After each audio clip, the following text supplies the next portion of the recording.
welcome Caroline and Margaret Atwood.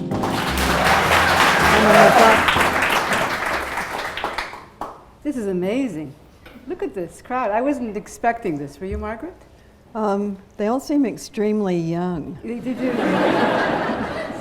Unless they've been bioengineered, I think they might be extremely young.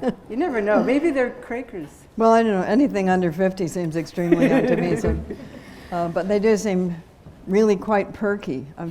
These are the kinds of people that actually probably stay up late at night still. And still look this good in the morning. First of all, congratulations, huge congratulations to you for MaddAddão and the whole trilogy. MaddAddão is magnificent, the trilogy is extraordinary. How long have you been working on this trilogy? How long have these characters and these events been in your head at this point? About 11 years, give or take. So I started Oryx and Crake in 2001, before the Tower event. So I was about 3/4 of the way through it when the Tower event happened. And the part of it that interested me the most was the anthrax subtext. But there was no real follow-through on that. I don't think we ever figured out who did that, except that it was obviously an inside job. Mm-hmm.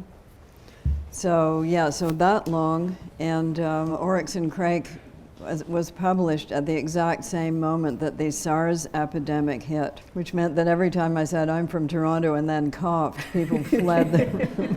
And then Year of the Flood, of course, came along, and we were going to publish it in 2008, but that was a presidential election year. So it got moved along to 2009. MaddAddão begins where actually both Oryx and Crake and Year of the Flood end, and they picks up on this beach with all of these different elements, characters, and there's a moment that there's a kind of a victory over evil on that beach, but not enough of a victory, and that's when we begin this drama.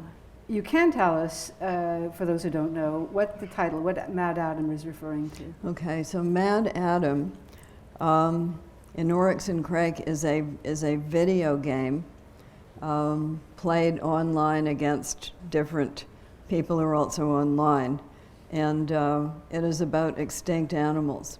And then it turns out in Year of the Flood that it's also a secret chat room for people exchanging information about various biointerventions that are being done by a renegade group called MaddAddão. Adam named the living animals, MaddAddão names the dead ones. And in MaddAddão itself, we find out more about this group, and more in particular about its leader, who turns up in Year of the Flood as a character called Zeb. Two types of bad guys that have emerged. The paintballers, which are kind of really red-eyed devils, and your corpsey corpse guys, who are paper mache devils. Which is more evil? Well, we never actually see the corpsicore guys. That's why I makes them more evil. They're behind the scenes. Which is more evil? That's going to get us into a whole discussion of what is evil. Which is more powerful? Obviously, the corporation security core.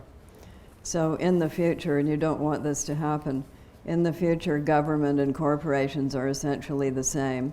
And the corporation's security core takes care of security for the corporations, which are, however, wildly involved in stealing each other's IP, as they are today. You pose the question throughout this trilogy, what happens when corporations and government become intertwined? Well, they are now, just not quite so much as they are in this proposed future. Once again, tremendously funny parts in this, and black humor. The Church of Petroleum, I know it's not funny, but it is hilarious. I mean, let's just take this one step into the absurd, and then it's not absurd. Again, this is it's all biblically supported.